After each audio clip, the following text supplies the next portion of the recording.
92 বছরের ইতিহাসে 2022 সালে প্রথমবারের মতো মধ্যপ্রাচ্যের কোনো দেশে আয়োজিত হয় ফিফা বিশ্বকাপ। কাতারে সেই আসরটি নিয়ে বিদেশি অনেক ভক্তদের মনে ছিল একটি শঙ্কা, ইসলামী মূল্যবোধ ও আইনে পরিচালিত আরব দেশটিতে গিয়ে মদ্যপান করে বিশ্বকাপটি উপভোগ করতে পারবেন কিনা সেটি নিয়েই দ্বিধাদ্বন্দ্বে ছিলেন তারা। সেবার বিশ্বকাপ শুরুর 2 দিন আগে আলোচনার মাধ্যমে শুধুমাত্র স্টেডিয়ামে অ্যালকোহলযুক্ত পানীয় বিক্রি নিষিদ্ধ করা হয়। তবে হোটেল ও স্বীকৃত ফ্যান পার্ক থেকে অ্যালকোহলযুক্ত পানীয় কিনতে পেরেছিলেন দর্শকেরা। কাতারে তো এই বিষয়টির সমাধান হয়েছিল, কিন্তু সৌদি আরবে কি হবে দর্শকদের?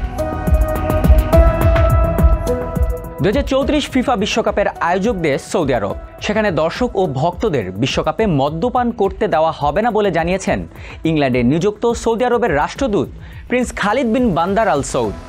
যুক্তরাজ্যের রেডিও স্টেশন এলবিসিকে তিনি জানান, বিশ্বকাপ দেখতে যারা সৌদি আরব যাবেন তাদের উপসাগরীয় অঞ্চলের দেশটির সংস্কৃতিকে সম্মান করা উচিত।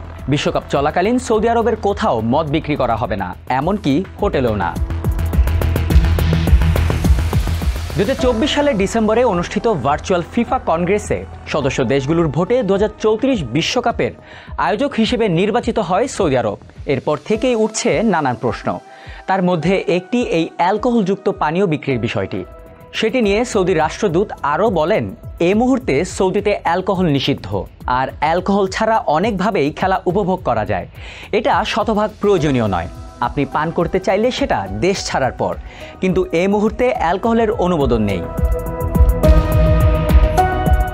সৌদি আরব 2034 বিশ্বকাপের আয়োজক সত্ত্ব পাওয়ার পর উঠে পড়ে লাগে মানবাধিকার সংস্থাগুলো। তাদের মতে দেশটিতে বিশ্বকাপ উপলক্ষে অনেক অভিবাসী কর্মীরা শোষণের শিকার হবেন এবং অনেকেই মারা যাবেন। ঠিক অন্যদিকে বিশ্বকাপ ঘিরে বিপাকে পড়েছে সমকামী মানুষেরা। দেশটিতে সমকামিতা প্রমাণিত হলে শাস্তি হিসেবে হতে পারে মৃত্যুদণ্ড।